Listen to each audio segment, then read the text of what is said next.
오늘 요셉이 죽는 이야기를 기록하고 야곱의 장래 이야기를 기록하고 있는데요. 야곱이 130세 애굽으로 와서 17년 동안 살다가 147세에 죽었습니다. 창세기 49장 33절에 야곱의 죽는 장면이 이렇게 되어 있습니다. 같이 한번 읽어볼까요? 33절입니다. 시작. 야곱이 49장 33절 시작. 야곱이 아들에게 명하 마치고 그 발을 침상에 모으고 숨을 거두니 그의 백성에게로 돌아갔더라. 그 발을 침상에 모으고 백성에게로 돌아갔더라. 여기서 발은 그의 인생을 가리키는 거고요. 발을 모았다 할 때 이 모았다는 것은 떠났다는 뜻입니다. 아샤프란 단어인데 히브리어로 옮겨진다는 뜻입니다. 즉 마지막 침상에서 그가 인생이 떠나간 것이죠. 야곱의 죽음을 기록하면서 저자는 침상에서 떠나간 것을 이야기합니다. 야곱과 관련해서 47장에 보면 31절에 야곱이 침상에서 여호와를 경배했다 이렇게 말하죠. 또 48장 2절에 보면 침상에서 힘겹게 일어나 요셉을 축복했다. 그리고 49장 마지막 33절에서 그가 침상에서 떠나갔다. 침상이라는 것을 야곱에게 이야기합니다. 야곱 침상에서 하나님을 경배하고 침상에서 축복하고 침상에서 죽었다. 침상이라는 것이 우리에게는 쉼을 이미지 주죠.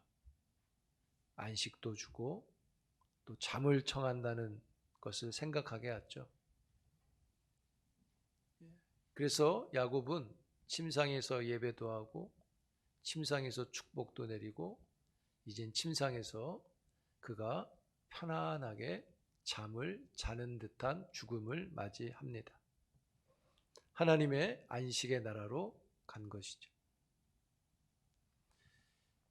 야곱의 파란만장한 인생을 놓고 볼 때 그의 죽음은 너무나 평온하고 복된 죽음인 것을 봅니다. 여러분, 사람이 죽음을 통과한다는 것은요, 쉽지 않은 일이죠. 그냥 죽는 거지 그렇지 않습니다. 그냥 죽는 거라면 다들 침상에서 발을 모으고 편안히 죽겠죠. 임종의 순간을 보면 알 수 있게 되죠. 사람이 영원히 육신의 몸을 벗어난다는 게 굉장히 힘든 일입니다.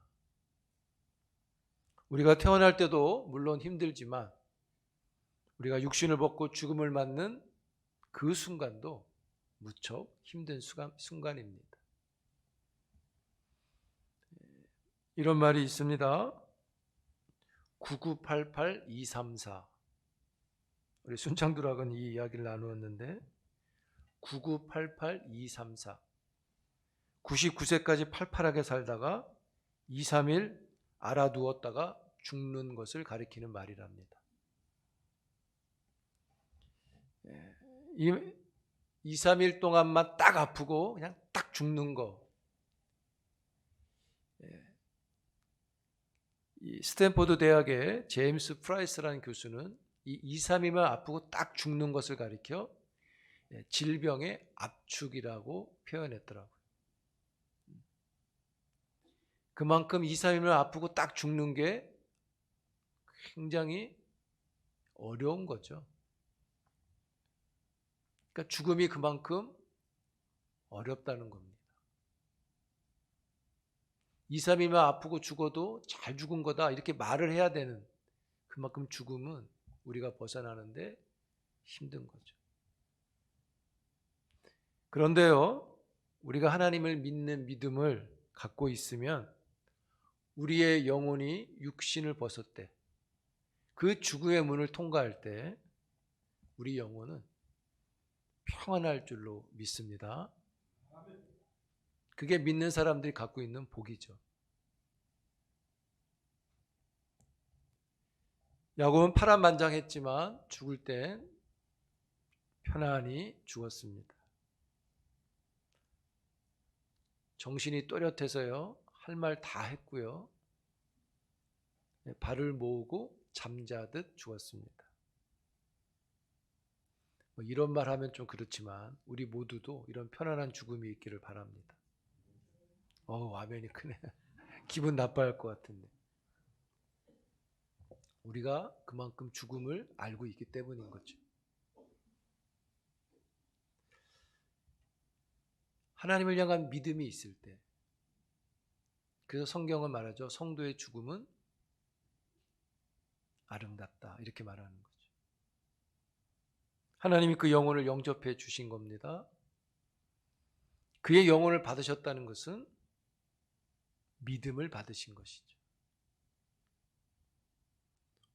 우리가 험난한 인생을 살지만 우리의 죽음의 순간도 복되기를 기도하고 축복합니다. 여러분, 야곱도 애굽에서 죽었고 요셉도 애굽에서 죽죠. 실제로 가나안 땅에는 가지 못했습니다. 그런데도 두 사람 모두 그 땅을 품고 있죠. 내가 거기를 가겠다. 거기서 장사 지내겠다. 무엇을 말하는 것이냐면요, 그것은 애굽에 있지만 본인들이 가야 할 것이 있다고 강조하는 것은 궁극적으로 하나님이 주시고자 하는 땅이 따로 있다는 것을 보여주는 것이죠. 그 땅은 하나님이 예비하시는 영원한 곳, 하나님의 나라 천국인 것이죠. 그래서 이들은 아브라함이나 사라나 이삭이나 리브가나 야곱이나 레아나 요셉도 이 막벨라 굴을 통해서 모두가 영원한 하나님의 나라로 가는 것이죠. 여러분, 성경 한 군데 한번 볼까요? 히브리서 11장을 봅니다.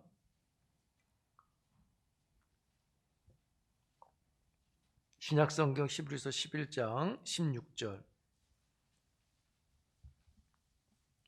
여기가 그 이야기를 해주고 있어요.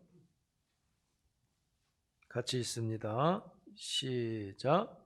그들이 이제는 더 나은 본향을 사모하니 곧 하늘에 있는 것이라. 이러므로 하나님이 그들의 하나님이라 일컬음을 받으심을 부끄러워하지 아니하시고 그들을 위하여 한 성을 예비하셨느니라. 더 나은 본향, 그 본향은 하늘에 있다고 그랬고요. 하늘을 사모하는 사람들, 그 사람들을 위해서 하나님이 성을 예비하셨는데, 이 성에 오는 사람들이 누구냐면 그들의 하나님이라 일컬음을 받는 것을 부끄러워하지 않는다. 즉 하나님이 그들을 부끄러워하지 않는 자들이 이 성에 온다고 말하죠. 근데 부끄러워하지 않는 이 사람들, 그들이 누굽니까? 본향을 사모했던 사람들. 우리를 창세기로 말하면 아브라함, 이삭, 야곱, 요셉, 그의 후손들이 하나님의 나라를 사모해서 믿음으로 나올 때 하나님은 그들을 위해서 성을 준비하시고 그들을 부끄럽지 않게 오히려 열렬히 환영한다고 말하죠. 그래서 여러분, 야곱이나 요셉도 이들이 자꾸만 애굽에서 죽지만 그 땅, 그곳이라고 말하는 이유가 거기에 있는 것이죠. 여러분, 하나님은 지금도 성을 예비하시고 우리의 하나님이라 일컬음을 부끄러워하지 않으시고자 우리들을 인도하시고 다스리고 계신 걸 믿습니다. 우리를 그냥 두시면 우리가 부끄러워질 거란 말입니다. 그 성에 들어가기가 어울리지 않습니다. 그러나 우리에게 하나님은 그 본향을 사모하는 마음을 얻도록 인도하시고 다스리시는 거죠. 그러므로 말씀드렸듯이 우리가 험난한 인생을 살지만 본향을 사모하는 믿음으로 이 험한 인생을 잘 감당하는 경건한 언약의 백성이 되기를 축복합니다. 그 성을 여러분들이 들어갈 때 히브리서 11장 16절 말씀처럼 하나님은 그들의 하나님, 즉 우리의 하나님, 나의 하나님이라 부끄러워하지 않으신 겁니다. 야곱이 그러한 믿음을 갖고 죽었습니다. 요셉이 장례를 치르는데 오늘 읽었던 본문에 보니까 향을 처리하는데 40일이 걸렸고요. 애굽 땅에선 70일 동안 슬퍼했습니다. 이게 엄청난 기간이죠. 당시에 바로 왕의 장례는요 72일 동안 치루었답니다. 그러니까 야곱의 장례는 거의 왕에 가까운 장례를 치룬 겁니다. 거기서 끝나지 않고요, 막벨라 굴이 있는 그 약속의 땅으로 가서 7일 동안 크게 슬퍼합니다. 장례를 치르고 요셉과 형제들이 다 돌아왔습니다. 우리가 읽진 않았지만 형제들이 두려워합니다. 아버지가 돌아가셨는데 요셉이 우리를 보복하지 않겠느냐라는 마음을 갖게 돼요. 그래서 형제들이 생각해냈어요. 요셉에게 전합니다. 요셉, 아버지가 죽기 전에 우리에게 또 유언을 했는데 형제들을 용서하라고 했다고 말을 전하는 거죠. 문맥으로 봐서 이게 진짜냐 아니냐를 따질 수 없지만 문맥 안에서는 형제들이 만들어낸 말 같아요. 요셉이 그들의 진위를 알고 왜 그러는지를 알고 오늘 본문에 보면 요셉이 그 말을 듣고 울었다고 기록합니다. 왜 울었겠어요? 자기가 진짜 용서를 했는데도 형제들이 그 진심을 받지 않고 있는 것이 슬프고 안타까운 거죠. 자기의 마음은 그게 아닌데 전달이 안 되니까 괴로운 것이죠. 여러분, 이걸 놓고 보면 용서하는 것도 되게 힘든 거잖아요. 그런데 용서를 받아들이는 것도 되게 힘든 것 같아요. 용서라는 거에 어떤 정치적인 걸 집어넣으면 이게 힘들어지는 것 같아요. 17년 동안 형들을 잘 보살폈잖아요. 용서하고 우정을 나누었잖아요. 용서한 사람 요셉은 샬롬의 마음을 갖고 있는데 형제들은 엔샬롬의 마음을 갖고 있어요. 여러분, 올해가 가기 전에 용서할 것 용서하고요. 용서를 구할 것은 용서를 구하시길 바랍니다. 이게 성령 충만이에요. 거기에 샬롬이 있고요. 그 샬롬이 여러분들에게 경건에 큰 유익이 됩니다. 요셉은 이 두려워하는 형제들에게 그렇지 않다는 것을 설득하게 됩니다. 오늘 본문 50장 20절 21절 함께 볼까요? 20절 21절입니다. 시작. 당신들은 나를 해하려 하였으나 하나님이 그것을 선으로 바꾸사 오늘과 같이 많은 백성의 생명을 구원하게 하시려 하셨나니 당신들은 두려워하지 마소서. 내가 당신들과 당신들의 자녀를 기르리이다 하고 그들을 간곡한 말로 위로하였더라. 이 말의 핵심은 뭡니까? 그런 일들이 있었지만 이 모든 일들은 하나님의 섭리였다고 말하는 것이죠. 즉 자기가 이렇게 해서 총리가 되고 뭘 하고 뭐 곡식을 나누어 내 의지가 아니라, 나의 의지가 아니라 나를 팔고 이렇게 총리가 되고 이 모든 것은 하나님의 의지였다, 이렇게 말하는 거죠. 설득하는 거예요. 내가 하는 게 아니라 하나님이 하신 겁니다. 무슨 말이에요? 내 덕이 아니라 하나님이 하신 거예요. 이게 무슨 말이에요? 이런 뜻인 거죠. 이 모든 일련의 일들이 하나님이 하신 거니까 어떻게 하나님이 하신 일에 내 감정을 실어서 당신들한테 복수할 수 있겠습니까? 그런 일은 안 됩니다. 왜요? 하나님이 하신 거니까. 그래서 요셉이 이렇게 말합니다. 이 일은 내가 한 일이 아니라 하나님의 선이라고 말하는 것이죠. 하나님이 선을 베풀었는데 내가 어떻게 복수할 수 있습니까? 이런 말이에요. 대단한 믿음이고 요셉의 아름다움이라고 할 수 있습니다. 여러분, 무엇을 발견하게 되냐면요, 요셉이 그냥 다 용서하는 마음을 가질 수 있어서 했다기보다도 지금 이 요셉의 말의 중요한 핵심은 이겁니다. 자기의 인생이 하나님 안에 있었다고 말하는 것이죠. 내가 열심히 해서 이게 된 게 아니고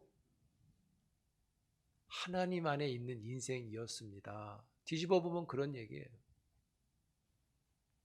하나님이 하신 일이기 때문에 자기 인생도 하나님이 하셨다는 거죠. 그러다 보니 마음에 분노가 아니라 감사가 있고 행복이 있는 겁니다. 17년 동안 복수하려고 참은 게 아닌 겁니다. 진짜 형제들을 만나고 아버지를 만난 기쁨을 만끽한 것이죠. 근데 어쩌면 형제들은 17년 동안 조마조마한 마음이 있었지 모르겠어요. 하나님 안에 있다는 것의 이 고백이 인생을 새롭게 보게 하는 것입니다. 여러분, 올해 2023년 여러분의 인생은 어떠셨나요? 많은 일들이 있었죠. 이 한 해를 보내는 지금 이 시점에서 우리의 인생이 하나님 안에 있었다는 마음을 여러분 속에 갖기를 바랍니다. 이렇게 하세요. 올 한 해 하나님께서 내 인생에 선을 이루셨다. 많은 굴곡이 있었지만 선을 이루셨다입니다. 그래야 그 고백이 있는 그 시점에 우리가 행복해지는 거고요. 우리의 샬롬이 있게 되는 것이죠. 요셉은 그 마음을 꾸준히 갖고 있다가요, 그가 죽는 시점에도 본인의 인생은 하나님 안에 있다는 그 믿음을 갖고 있기 때문에 죽음을 앞둔 시점에서도 그의 마음은 언약에 참여하는 마음을 갖게 됩니다. 그래서 죽는 그 시점에도 내가 하나님 안에 있다는 것을 그가 무엇으로 표현하냐면 나의 유고를 약속의 땅으로 꼭 가지고 가라는 것이죠.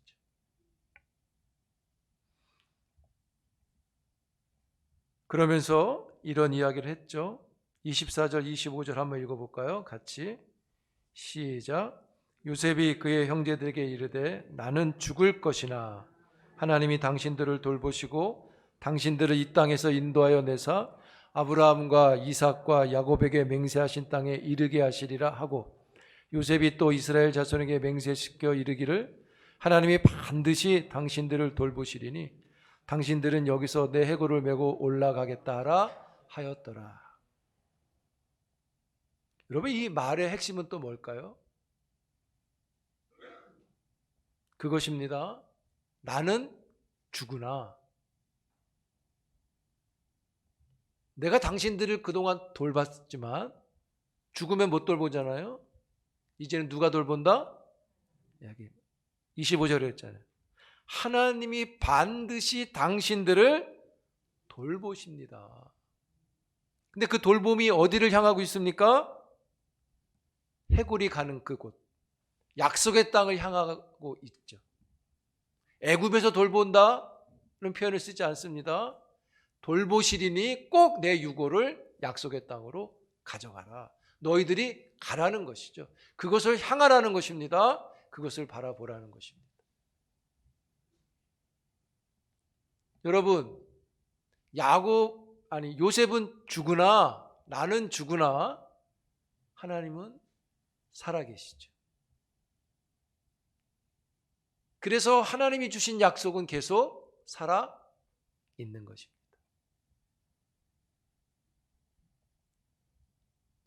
여러분, 둘이 싸운다고 할 때 누가 이길까요? 끝내는? 죽음을 놓고 싸울 때 누가 끝내 이기는 거예요? 네? 끝까지 산 자가 이기는 거잖아요. 먼저 죽으면 끝나는 거 아닙니까? 똑같습니다. 우리는 죽어도 하나님은 살아계시기 때문에 그 약속이 계속 살아있는 거예요. 그래서 우리의 의지를 갖고 사는 게 아니라 하나님의 언약의 약속을 믿고 사는 것입니다. 야곱의 고백은 이겁니다. 요셉의 고백은 똑같아요. 내가 파란만장한 인생을 살았지만 내가 경험해 보니 그 위기 때마다, 어려울 때마다, 결정적일 때마다 하나님이 살아 역사하시더라. 사람을 보내고 또 천사를 보내고 이렇게 저렇게 하나님이 하시더라. 그러니 내가 죽으나 하나님이 반드시 당신들을 돌보실 것이다. 아니, 후손들을 돌보실 것이다. 그러니 약속의 땅을 향하고 있으라. 하나님이 인도하신다는 거죠. 할렐루야. 즉, 이 말은 아까 말씀드린 대로 너희들의 인생이 하나님 안에 있어야 된다는 것이죠. 그래야 행복하고, 그래야 어려워도 샬롬이 있고, 고통이 있어도 감사가 있다는 거예요. 왜요? 하나님이 계시니까. 그래서 요셉은 하나님을 바라보고 가라는 것을 말하는 거죠.